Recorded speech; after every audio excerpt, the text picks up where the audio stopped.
Bonjour les étoiles et bienvenue aussi à tous ceux et celles qui découvrent cette chaîne et cette série d'interviews présentant auteurs et autrices. Alors aujourd'hui, j'ai le plaisir d'accueillir Céline Chicotte-Navas qui va nous présenter son livre Toi, tu sais pourquoi tu es là.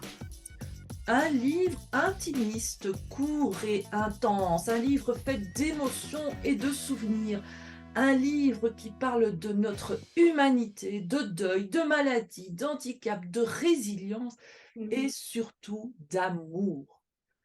Avant d'écouter Céline, je vous invite toutefois à cliquer sur le pouce et à vous abonner pour soutenir cette chaîne qui a à cœur de mettre en avant des personnes qui contribuent par leurs écrits à faire évoluer la conscience. Merci déjà. Bonjour Céline, Bonjour Oriane, merci de m'avoir invitée et bonjour à tous.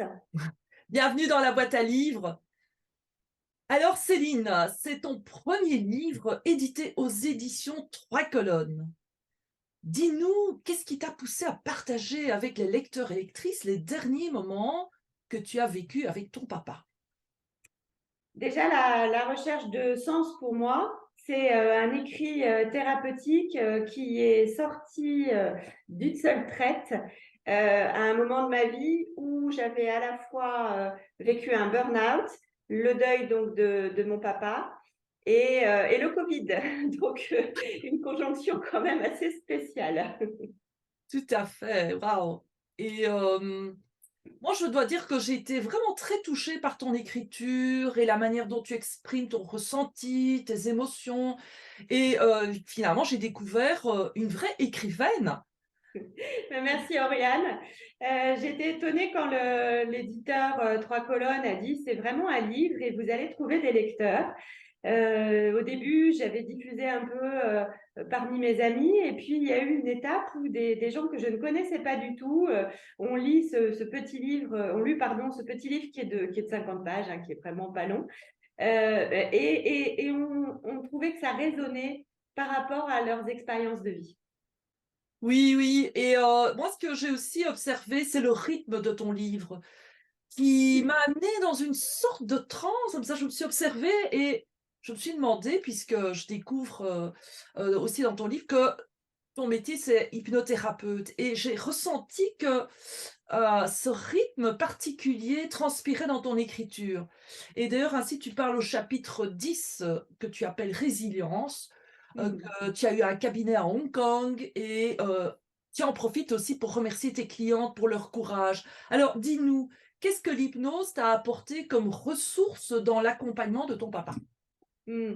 Alors, on se connaît un peu comme ça, Oriane, hein, parce que voilà, je suis praticienne en programmation neurolinguistique, hypnothérapeute, et puis grâce à toi, je me suis ouverte aussi aux constellations, à la psychogénéalogie, et tout cet univers est très important pour moi dans mon travail personnel, et bien sûr, j'en fais profiter les personnes que j'accompagne. Alors, le rythme dont tu parles, qui peut être un peu hypnotique, Mmh. euh, on me le dit souvent, dans une conversation, ça devient rapidement une conversation en profondeur avec moi, parce que je recherche ça, je recherche la profondeur de l'être, je cherche à découvrir le divin en chacun des personnes que je rencontre.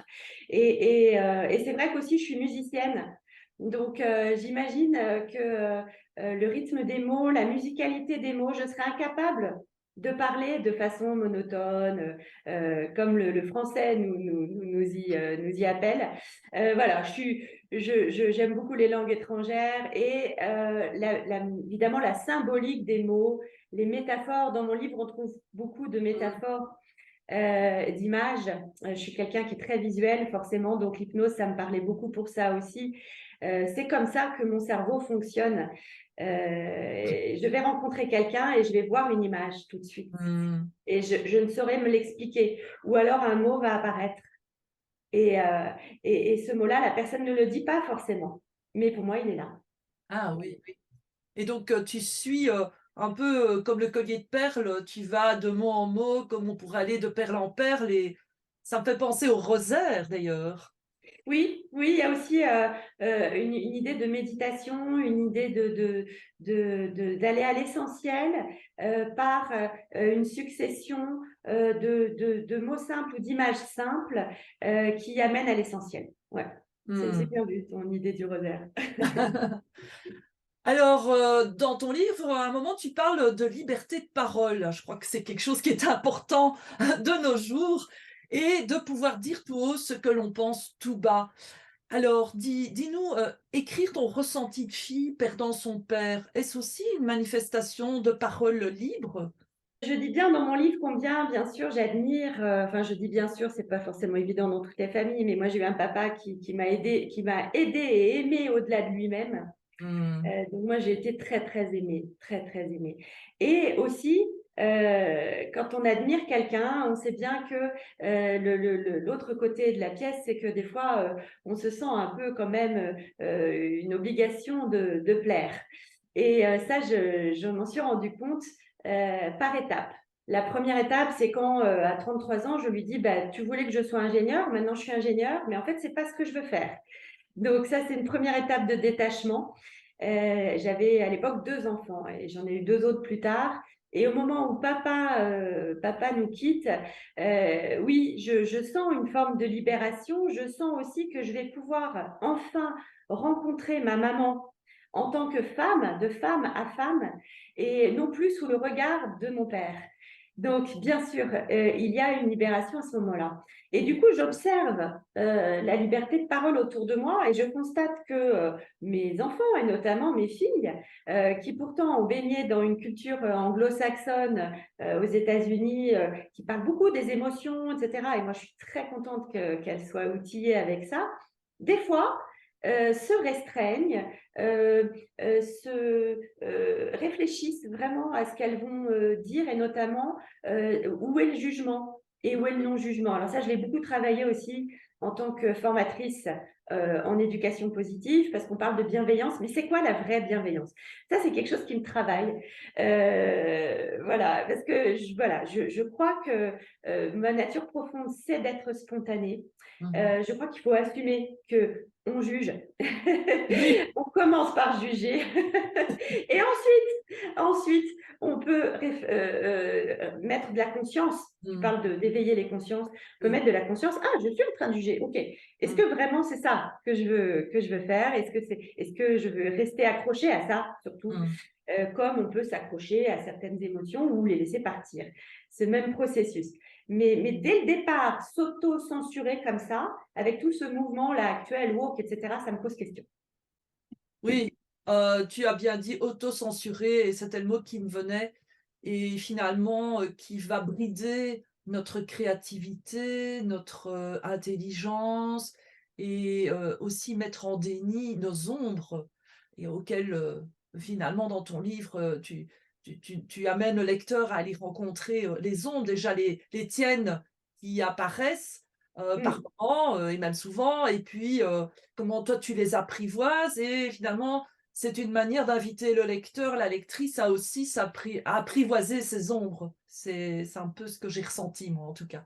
Ah, complètement, complètement, Oriane. Moi, je suis habitée par la vision de Carl Jung, hein, de la personne, et j'utilise les écrits de Jean Montbourquet, qui donc notamment apprivoisait son ombre, recherchait sa mission de vie.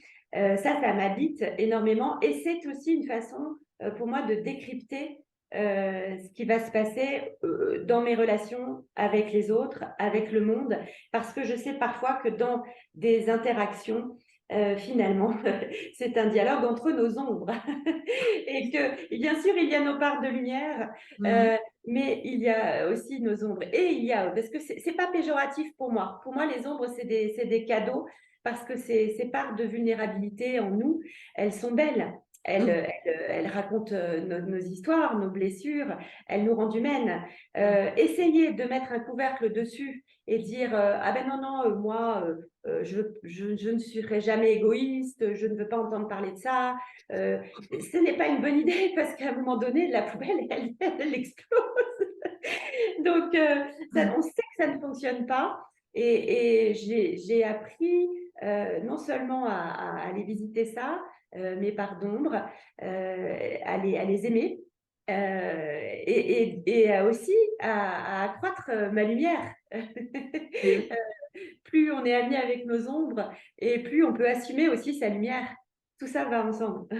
Effectivement, et d'ailleurs, tu disais que tu étais musicienne. Moi, je suis à mes heures perdues artiste peintre et l'impressionnisme, met vraiment en valeur les ombres puisqu'il n'y a pas une ombre qui est noire, elles sont de toutes les couleurs C'est ça.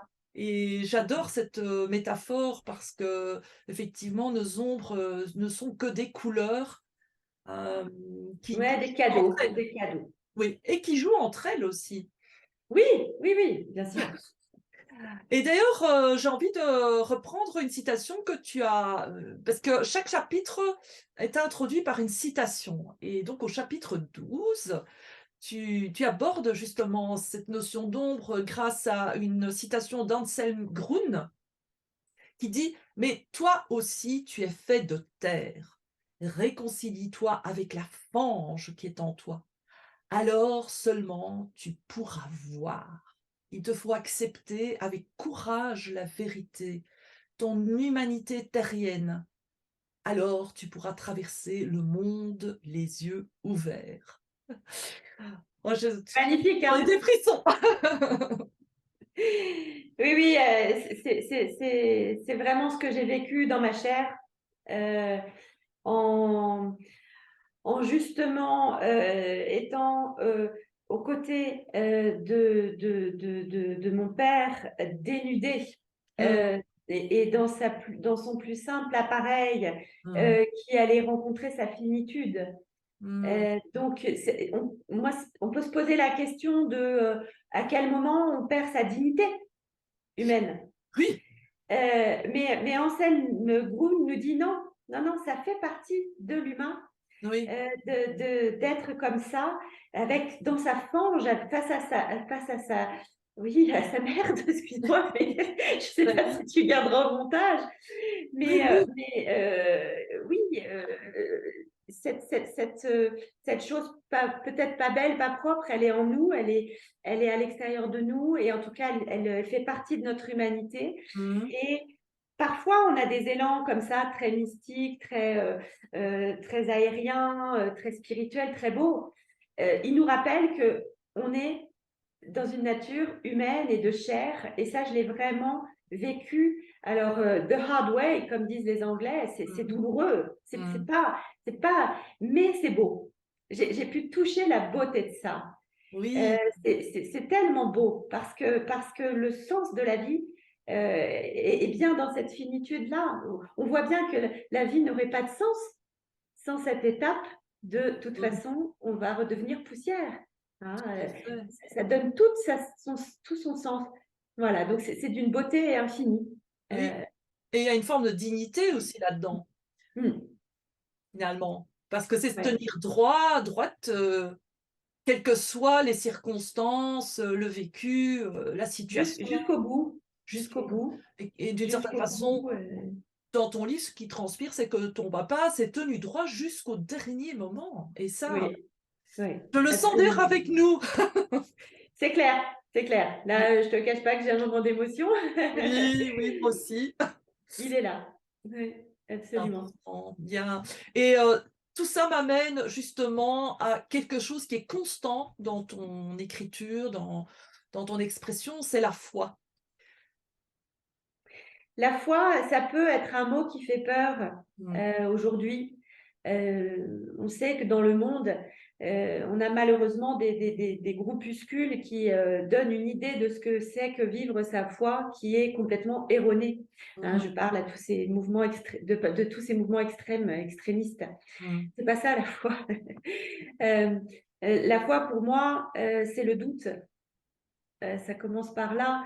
C'est justement d'accueillir les épreuves Mmh. euh, dans cette humilité, cette vulnérabilité, mais aussi cette générosité de se dire, OK, il y a des épreuves et on est limité. Mmh. Et il y a aussi un amour infini, un amour inconditionnel, le pardon. Oui. Donc, il y a une espérance. J'aime beaucoup cette définition de l'espérance qui est de dire espérer, c'est croire que ce que l'on voudrait est déjà là. C'est magnifique. C'est magnifique. Et je l'ai beaucoup appliqué avec mes enfants. Mhm.